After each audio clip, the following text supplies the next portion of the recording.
question asks us to choose which of the following carbocations will rearrange.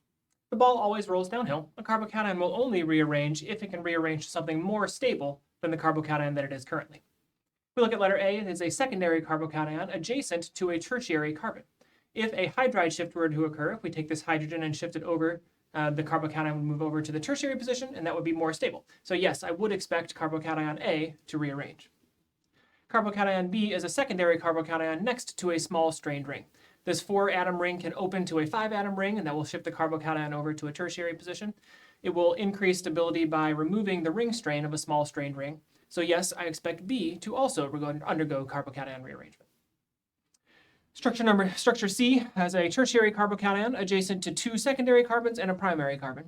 Both of those would be less stable than the current carbocation, so no, I would not expect carbocation C to undergo rearrangement.